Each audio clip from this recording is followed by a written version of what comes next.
Bonjour à tous.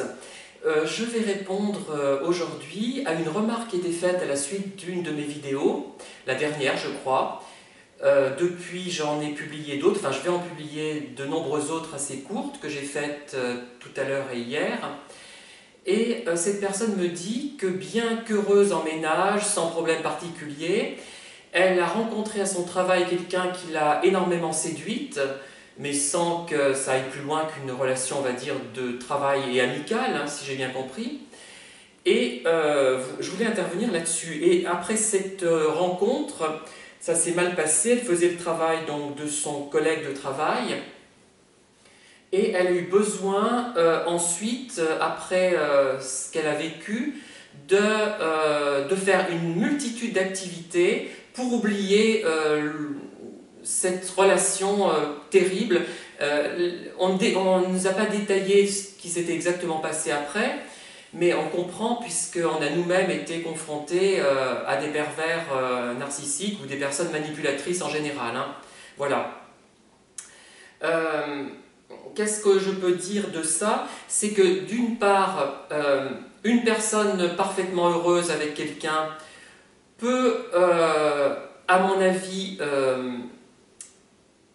avoir quand même certains manques à certains points de vue, puisqu'on est marié à quelqu'un, certes, qui est très bien, il n'y a pas de problème, mais cette personne ne remplit pas, comment dire, tous les désirs qu'on peut avoir, ce n'est pas possible. Il faudrait qu'elle ait des qualités contradictoires même parfois, donc ce n'est pas possible, et ça me semble tout à fait normal d'être attiré aussi par d'autres personnes, hein, sans parler de relations extra-conjugales même. Et même en parlant, pourquoi pas, on est dans une société où effectivement ce n'est pas mal vu d'aller voir ailleurs, même amicalement ou autre, hein, je précise, il y a les deux. Mais on nous laisse croire qu'on est marié à quelqu'un et que cette personne va combler tous nos désirs. Peut-être pas, d'où la présence d'ailleurs des amis et des copains, des connaissances même. Hein. Donc ce n'est pas forcément... comment dire, on n'est pas forcément complètement toujours avec son conjoint, sa conjointe, parce que ça se passe bien avec. D'ailleurs, tout ne se passe pas à 100% bien, mais c'est normal ça.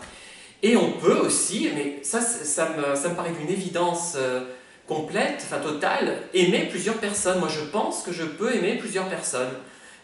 Bon, plusieurs après, ça pose sans doute une question d'organisation, de temps, puisque en général on consacre le plus de temps au conjoint, ce qui est normal. Et c'est ça qui explique qu'on est centré un peu sur le conjoint, je pense. Hein. Et peut-être que dans le futur, nos sociétés vont changer et qu'on sera marié avec 3 personnes. Enfin, je dis n'importe quoi, mais je ne sais pas. Hein. 3 ou peut-être au-delà de 3, ça me paraît difficile, hein, même si ça a existé, mais au désavantage des femmes, je dirais. Bon, évidemment, ça pourrait créer des jalousies, des problèmes d'organisation, tout ce qu'on peut imaginer. Voilà. Et cette personne me parle du besoin qu'elle a d'en parler. Effectivement, quand on a rencontré ce genre de personnes, on est tellement sous le choc, tellement étonné, et en même temps, ils ont tellement fait miroiter des choses qui nous ont fait rêver. Il y a eu des points positifs et négatifs que ça a fait un chambardement de notre vie, positif aussi, comme j'ai souligné, et ça peut ouvrir des perspectives. Moi, ça m'a ouvert en partie des perspectives, même si j'aurais aimé que ces perspectives soient ouvertes par des personnes plus aimables. Hein. Bon, c'est vrai que bon, je me serais passé de ces personnes manipulatrices. Je dis manipulatrices parce que l'expression plutôt pervers narcissique ou perverse narcissique, il y a les deux, je le précise à nouveau, hommes et femmes, a pris une connotation un peu ridicule, on s'en moque, ça fait ricaner. Ah, t'es un pervers narcissique, on dit ça en plaisantant. Même moi je l'utilise parfois, mais il faut être prudent avec ça. Et ça c'est devenu quelque chose de risible. On n'est plus forcément cru quand on raconte qu'un tel est probablement un pervers narcissique. Il vaut mieux dire, d'ailleurs je pense, manipulateur ou manipulatrice, on sera peut-être mieux compris et on n'aura pas envie de ricaner. Voilà. Parce que pervers narcissique, il y a pervers et narcissique. Narcissique, donc le narcisse, voilà. Et pervers, ça fait penser un peu à pervers sexuel, même, alors ce n'est pas tout à fait pareil. Hein. il y a une connotation qui est un peu amusante, enfin amusante, si on peut dire. Voilà. Et on parlait de collègues de travail pervers. Dans ce que je vous ai raconté, il y avait à la fois des relations extra-professionnelles et professionnelles. Mais j'ai fait en sorte de ne pas dire, dans ce cas-là, je parle d'un collègue ou d'une collègue de travail, sauf un ou deux cas, puisque c'était très ancien. Hein, donc, et puis je ne pense pas que beaucoup, dans ceux qui m'écouteront, s'en souviennent. Hein.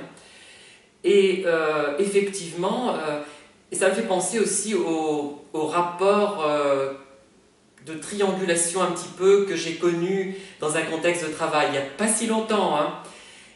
Mais je ne vais pas décrire. Et je me suis imaginé que cette personne qui était utilisée dans la triangulation, je me suis imaginé que peut-être elle-même était perverse, narcissique. Mais je ne sais toujours pas. Je n'ai pas tranché.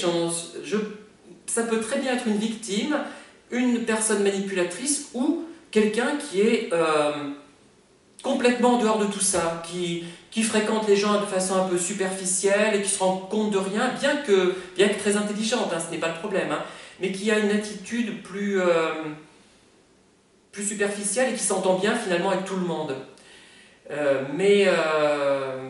Donc je n'ai pas tranché, mais je vous dirai peut-être le résultat de mes réflexions. Si j'obtiens un résultat, parce que ce n'est pas sûr du tout, hein, et puis maintenant, comme je ne côtoie plus cette personne, j'aurai d'autant plus de mal à en apprendre sur elle. Voilà, je vous remercie et je vous dis à très bientôt. Au revoir.